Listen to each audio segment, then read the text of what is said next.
I just don't believe that the Democrats learned their lesson. Hmm. They haven't learned anything from 2016. Yeah. Uh, they are still treating the center of the country and the southern states of the country as if there's something wrong with us and that we just don't have a brain inside our head, Exactly. and that they can just continue to do the things that they're doing and advocating, that is socialism. And you asked me why I think I could win here. Yeah. Okay, it's not going to be easy, but I believe that there are Democrats out here in our district that do not believe the way that Nancy Pelosi and AOC and Tlaib and Omar. I believe, and Soto. Okay, I believe that there are moderate Democrats out there that don't believe that way, and that I am I think even though I am a conservative, and I certainly consider myself to be conservative, Hmm. um, I'm not a bomb thrower. Yeah. I'm not going to get nasty with these folks. Listen, I'm a retired sergeant in the United States Army. I learned a lot in my life, and one of the things you must do is you must be able to keep calm and cool under pressure, because there are there are decisions being made around you and through you that you have to be calm about. So Exactly. you see all these folks around here getting angry and things like that, and we can't have that. It's I think it's time for the grown-ups to come on in and take care of Yeah. And you use an apt term. the house. You use a very apt term because we heard a lot uh, during the last presidential election. It's time for grown-ups to come into the room, and that's what the Democrats were saying. But the Democrats took office, and you cannot point to one piece of legislation that they passed out of the House that had anything to do with making America great again, including earlier this week the passage of the Equality Act, which basically allows the issuance of reparations to the LGBTQ community. There is such extremism in the House of Representatives. You are a mature serviceman of 20 some odd years in the U.S. Army. You have uh, toasted the world, you've seen the world, you know what reality is. Your reality versus Darren Soto's fantasy, utopia of Medicare for all, open Well, borders, abortion on demand. Let's go down that particular list for a moment and tell me where your reality is versus the Darren Soto fantasy world. Immigration. Do you believe in open well, borders? absolutely not.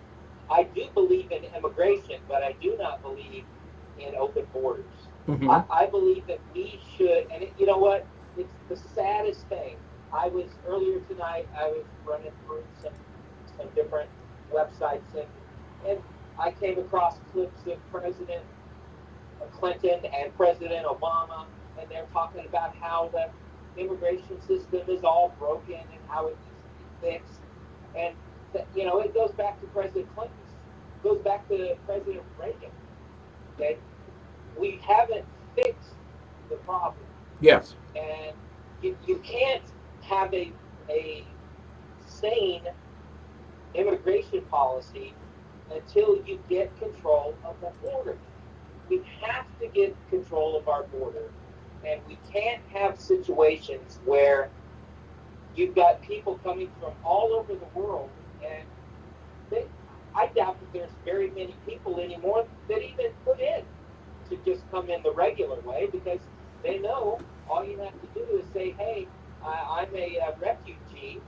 And then the Democrats, their idea is you keep them around for about 20 days. Mm-hmm. That's the most that you can get. And then when things get too full, then you just let them loose inside the country. Yeah. All right. And I mean that just doesn't make any sense. No. Okay. Yeah. I mean, why in the world would you come back if you knew, and we know, the Exactly. people know whether or not they're a refugee or not. Okay. Yeah. And I've looked at the numbers, and it's well over 80%, 90% of these people that put in for refugee status actually get to be able to come into the country that way. Most of them have to be deported, but guess what? When it comes time to do the deporting, it just doesn't happen. Now, Exactly. why is that not good? Well, it's not good for our economy. That's for one thing. Mm-hmm. For the folks in our country that are at the lowest rung on the economic scale, the ones that are working paycheck to paycheck, you've got, they're working against each other as far as the low skilled laborers that come in that are illegal, and that flood into the United States, and the rest of the folks. Like, listen, I'm not a wealthy man, and certainly Yeah. my parents weren't. Okay, Yeah. all I've ever got was because I was in the army. Okay, but the thing is that pressure downward keeps our wages lower because we Yes. have. Listen, it's supply and demand. Supply and demand. It works. It's not just some thought out there. It actually works. If there is a larger supply of folks to work as employees, then guess what? Then that wages are going to go down, and Exactly. there's no two ways about it. No. Now, No. you could go with the way of the Democrats and say, well, okay, we have to make it so that everyone gets uh, $15 per hour on the minimum wage. Well, it it's just not going to work that way, because what we found, if you look at Seattle, who as a city put in that $15 per hour wage, minimum wage, well, what did they do? What happened? Well, you lost jobs. The Mm-hmm. people that were working, they cut their hours because there is only a certain margin of profit that's out there, and especially these mom and pop outfits that are still out there, the small businesses, which are the backbone of our economy. Okay, Yeah. they're not trying to steal money from their employees. They just want to make a living with what they started with for their family, their business, and that's all they want. They just want to be fair also. Yeah. But And sometimes I think it's you, just Bill, you hard. hit you Bill, you hit on a true economic deception that's masqueraded by the left as people who care about small businesses and laborers and workers and those who are employees. It is the idea that you open borders with individuals that are willing to work for lower wages en masse versus setting artificial price controls or wage controls that small businesses get virtually wiped out, leaving only larger businesses that can afford.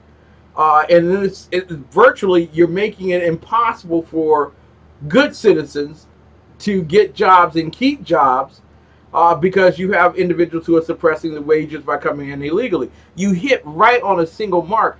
In your district, 39% of the people are Hispanic. I have to ask you, does that message resonate with that particular group, or do they see you as a racist because you do not believe uh, that falsifying wages and opening the border is a good thing? I think it has to.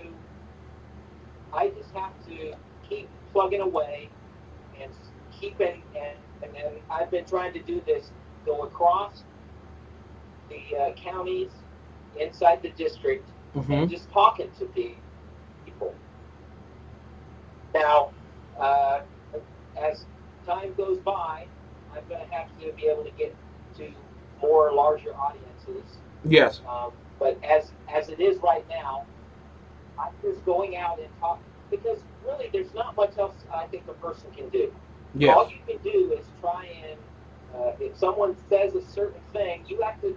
If you disagree with them, then it's instead of calling them names, Yeah. you have to say, well, listen, if I could just give you the counterpoint to that and how that's a fallacy. The fallacy is that if there's a $15 minimum wage, then there's this utopia that is going to come across the area in our district, and then everyone's going to be fed and everyone's going to get health care, because that is not the panacea Yeah. that liberals want you to think it is.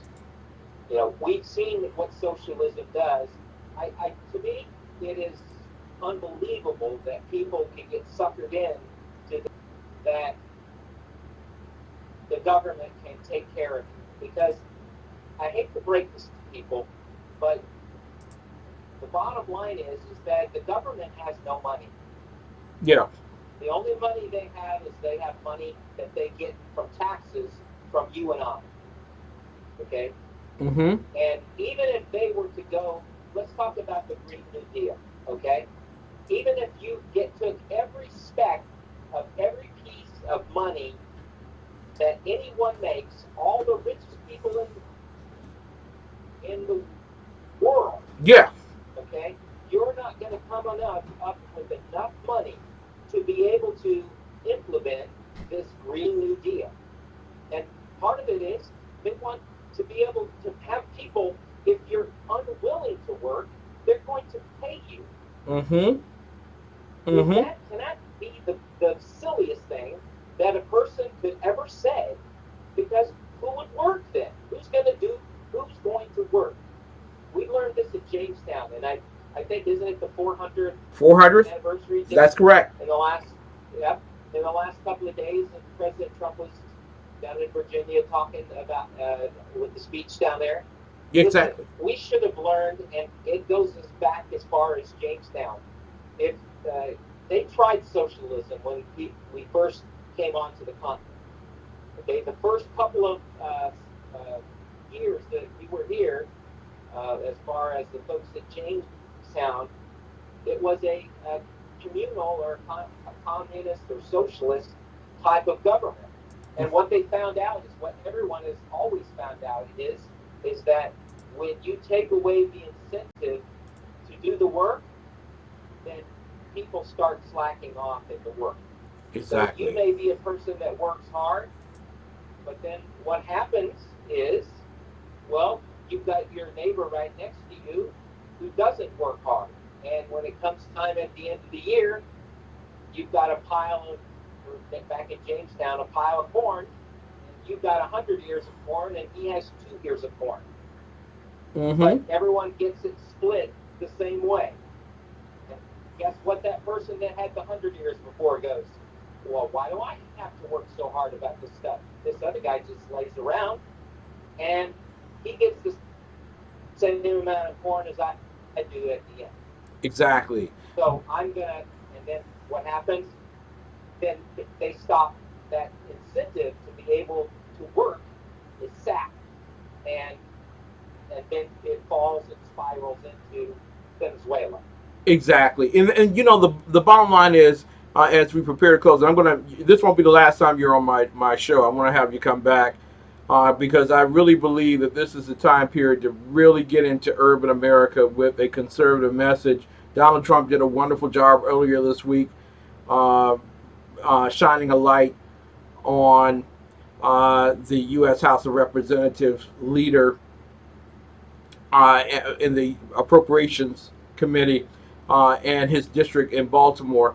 And there will be other urban areas, Yes. but conservative America needs to take hold of the reins and spread that message. How can people help you spread the message from the Epcot Center to Kissimmee throughout the ninth congressional district of Florida?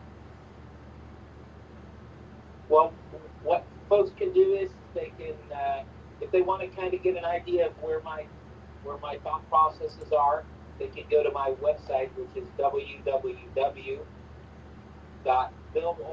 that's Olson, like one word, Mhm. FL, like Florida abbreviation,